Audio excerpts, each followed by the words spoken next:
And baseball's biggest rivalry goes prime time on broadcast TV. It's the Yanks and the Sox. Yeah, I'm getting your email. You hate the Yankees. You hate George Steinbrenner. You hate that the Yankees have all the money. You know what? They play by the rules. And if you don't like it, you don't have to watch it. Ha, ha, ha. Go Yanks. Joe Buck's coming up in just a minute. Hang on. Thank you very much. And if I may just plug it one more time, we also have Condoleezza Rice on, so that's not half bad either. You're stock full. Are we going to have any time left over for Britt? We're cooking on Sunday. Pardon? Are you going to have any time left over for Britt? The house that Britt built? Are you kidding? That's the most rhetorical question. Britt will take whatever time he needs. Thank you, Chris. My favorite part is when Britt and Juan go at it. Lots of fun. Thank you, Chris. Coming up from Studio B. Yep, Yankees, Red Sox, ready to battle in prime time. Cue the Fox News Orchestra. They're meeting up for the first time since that Game 7 of the American League Championship Series. You may remember it. It started with Babe, then Bucky and Buckner, and I think his name was Boone. He's moved on, but the theme continues. Joe Buck's coming up. To you, New York, New York.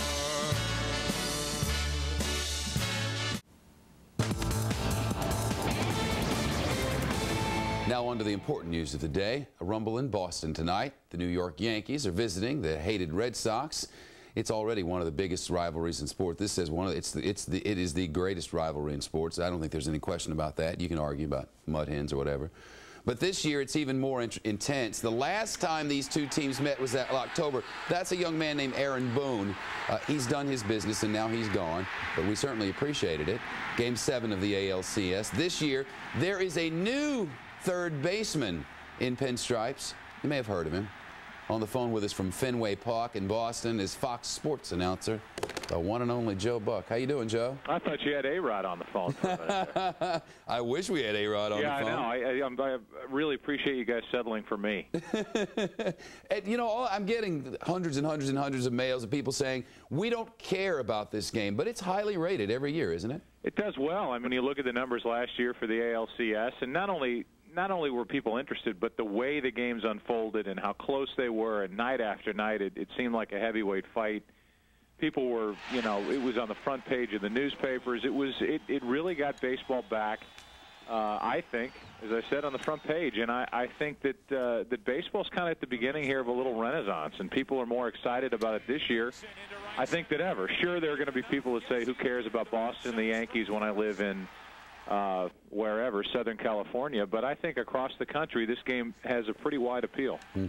Analyze these two teams for us if you could. Who's got the pitching edge here?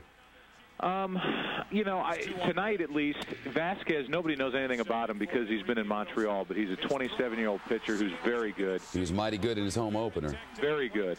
Kevin Brown has been outstanding, and he should be. I think he'll continue to be that until he gets hurt, and that's been the question with him the last couple of years. But there's no doubt that the Yankees are going to miss Roger Clemens. They're going to miss Andy Pettitte. They're going to miss David Wells, who was a big game pitcher for him. And for Boston, Schilling looks like he's still got something left, but Pedro looks like there are a lot of question marks around his shoulder. His velocity's way down. So I think it's very early to try to say whose pitching is better right now. But I think if you look at it because of the Pedro situation, I think the Yankees might have the edge there. Really? And bats? Bats, you know, this Boston team just pounds the baseball, and they can pound it without Trot Nixon in their lineup. He's out. Without Nomar Garciaparra, he's out. Both are hoping to be back by late April, early May, and this team's only going to get better. So bats-wise, I think they're pretty even. I mean, the Yankees with their lineup, with Sheffield and the guys that they've added, you know, these are two teams that are not going to have any problem scoring runs. Wonder what's with A-Rod's slow start? You know, I think A-Rod, first of all, is a very bright guy, and I think he's bright enough to realize the pressure that's on him and how the stage has changed for him. So, if anything, I'm sure he's taking too much on himself right now, and he's not swinging like he's capable of doing, or is probably putting too much pressure on himself. But I guarantee you, there's no better player in the game of baseball than Alex Rodriguez. And by the end of the season, he'll have his typical A-Rod numbers. He looks great in pinstripes, I'll tell you that. Well, I mean, the guy's a handsome man. Come on, Shep. He looks great in anything. I got to go, Joe. We'll be watching tonight, 8:05 Eastern Time, 5:05 Pacific on Big Fox, Yankees and Sox. Employees of U.S. contractors getting paid pretty well to carry out their jobs in Iraq, but with all the attacks and kidnappings, is it worth it? Cavuto will talk with an employer who has 1,200 workers over there. That's coming up in just 3 minutes.